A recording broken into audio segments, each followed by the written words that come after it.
From the South Carolina Honors College, this is Polluting Patients. If the U.S. healthcare sector were a country, it would rank 13th in the world for greenhouse gas emissions. The goal of Polluting Patients is to teach people about the environmental and corresponding health impacts of the U.S. healthcare system and what we, as healthcare consumers, clinicians, and leaders, can do about it.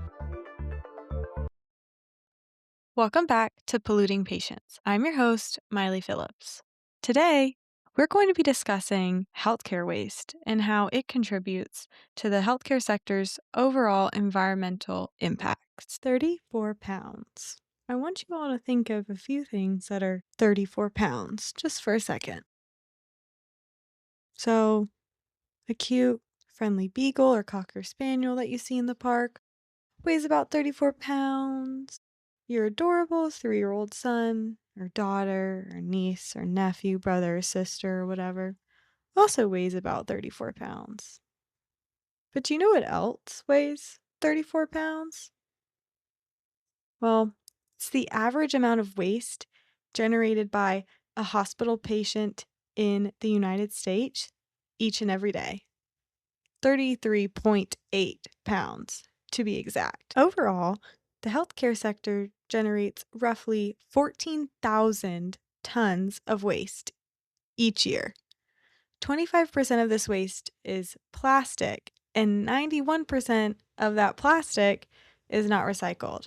I know, shocking. Healthcare and medical waste generates about 71% of the healthcare sector's total emissions each year. The staggering volume of waste generated each day in our hospitals is known as healthcare waste.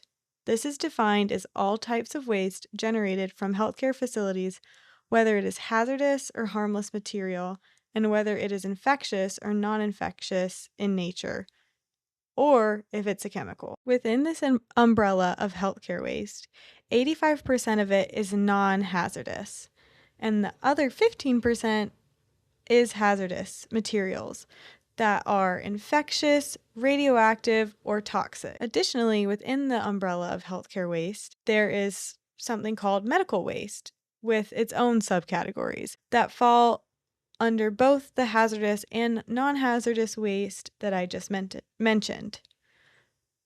For the most part, medical waste is what we will be discussing today. Now, before we get into the nitty-gritty of how medical and healthcare waste is affecting our environment and our health, I would like us to go through the life cycle of healthcare waste, more specifically medical waste, just to give you an idea of how much work it takes to get this waste from a patient encounter to its final destination. The life cycle of medical waste begins with its generation. During the course of healthcare delivery, many different types of waste can be created. There's regulated medical waste, which includes any waste that has the potential to cause infection. There's sharps, which is a subcategory of regulated medical waste that includes anything that can puncture the skin. So like the needles used for injections for medicine and things like that. There's also a category for unused and or expired pharmaceuticals. There's also hazardous chemicals, which include cleaning fluids or other toxic chemicals. We've also got waste that's known as chemotherapeutic waste, which is from, you guessed it, chemotherapies. And finally, there are controlled substances, which are drugs that are regulated by the DEA, such as opioids. Overall, there are several government agencies, such as OSHA, the EPA, the DEA, and the DOT, that all regulate what happens with medical waste. So after the waste is created, it goes into the second stage of its life, which is known as segmenting. This is the responsibility of healthcare workers. Their jobs are to make sure that each type of medical waste ends up in the proper waste reciprocal. So, nurses, patient care technicians, physicians, physician assistants, all healthcare workers need to make sure that they put the sharps in the sharps containers, the linen soiled with biomatter in the biohazard bins, and unused or expired medications in the right waste receptacles. And then everything else just goes on in the trash.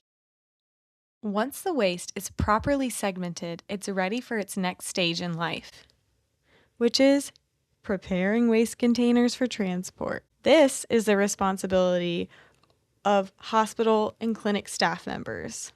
They are to seal the bags containing each type of waste and place them in the correct transportation container. From here, waste is then able to go on a journey to the landfill or a waste treatment facility. Now, if the waste is of one of the aforementioned regulated medical waste category, it goes to an additional stage in its life, which is known as the waste. Now, there are many different types of treatment and sterilization methods that are used in the United States, but the most common is the autoclave. The autoclave uses high temperature pressurized steam to sterilize waste. And after the waste is sterilized and clean, it is then compacted for transport. Other types of waste, like the regulated medical waste I mentioned earlier, chemotherapeutic waste, is incinerated. After the waste is treated and compacted or incinerated into ash, it all goes to its last stage of life and its final resting place, which is a landfill. Now, in some cases, medical waste is sent to a waste to energy facility where they then use the materials to create electricity. But unfortunately, that practice isn't really widely used, and so it doesn't happen that often. But do not fret, we will revisit this idea in depth in a later episode. As you've just heard, it takes a lot for medical waste to just end up in a landfill. And this whole process is where the major environmental impacts of medical waste lies. Specifically, the treatment stage of medical waste's life cycle is one of the most environmentally costly, specifically the use of incinerators. In order to reach proper heat levels for incineration, lots of energy is used, which contributes to its impact. Furthermore, about 1 ton of waste incinerated generates an equal or greater amount of carbon dioxide emitted. But the main issue here is the products of incineration. During incineration, fly ash is created, which goes out into the atmosphere, as well as bottom ash, which is what will end up in a landfill. Bottom ash often contains toxic end products of combustion, which then contaminates the disposal site in groundwater. Remember, the majority of what's being incinerated in the United States is chemotherapeutic waste. Combustion also creates toxic, persistent organic pollutants such as dioxins and furans, which are very harmful to our health as well as the environment's.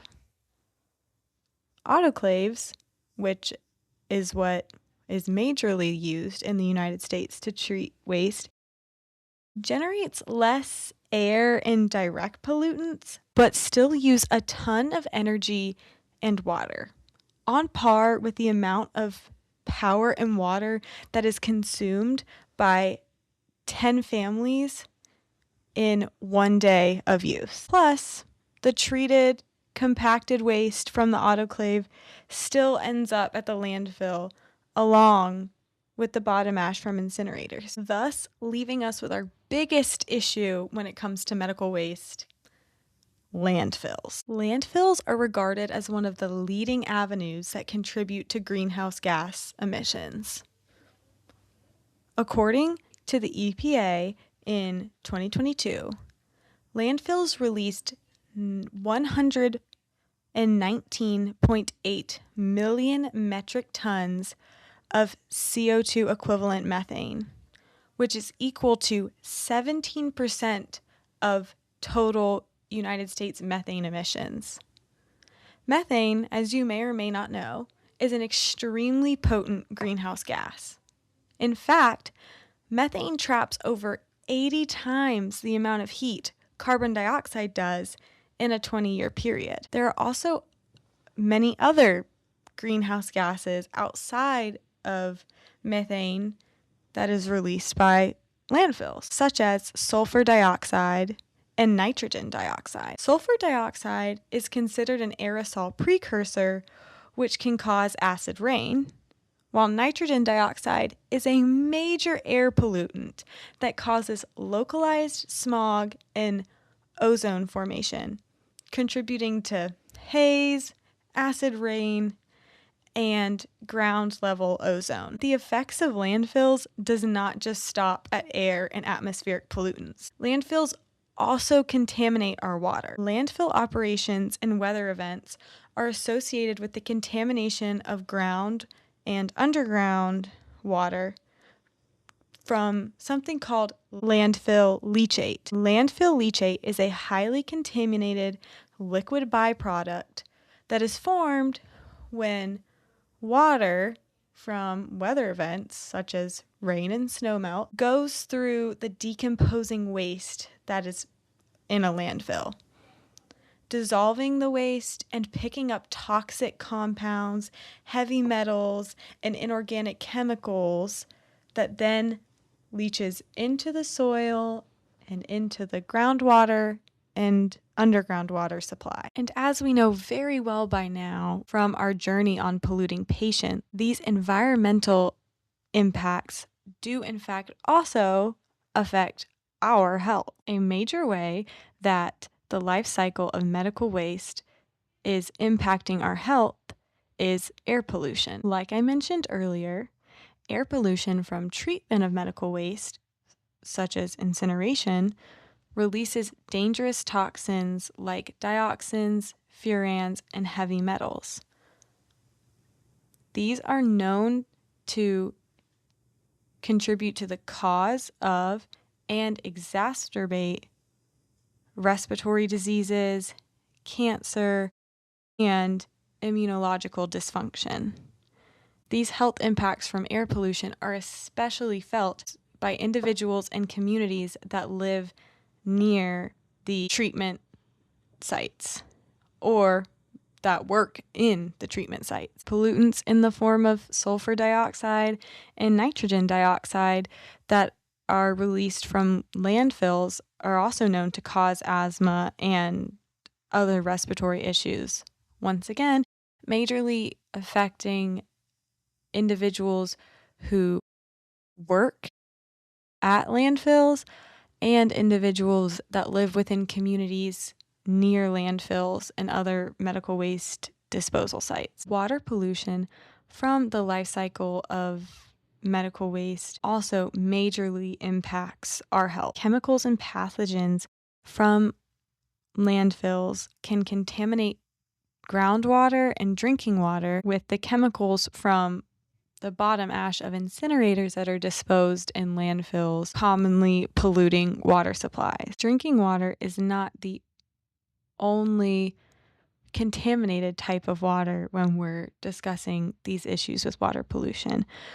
Non-potable water that's used for agriculture and farming, as well as that comes out of your kitchen sink or shower, or that it's in your toilet, is also very commonly polluted by these chemicals from landfill leachate. Now, the major problem here for our health is the bioaccumulation of these chemicals as they are passed up and up the food chain. Water that is contaminated and then used for agriculture and farming then contaminates the food that we eat. And as we move up the food chain, the levels of chemicals and pollutants doesn't go away. It actually increases.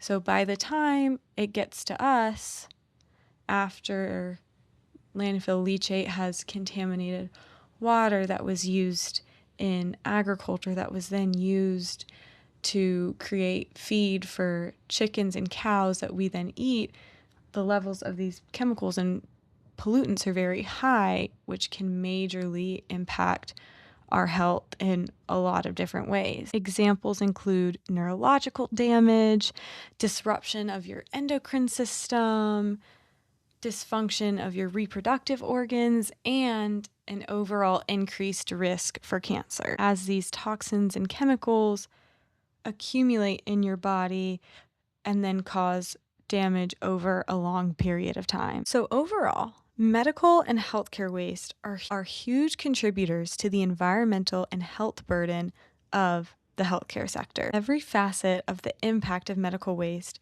from single-use products to the processing and disposal of waste, are super important in making healthcare more sustainable in order to promote our health as well as the environment. This is something that we will be diving into a bit more in the next episode. And with that, thanks for listening to Polluting Patients. Remember, a healthier planet is a prescription for healthier people. Keep pushing for sustainability in healthcare. See you next time.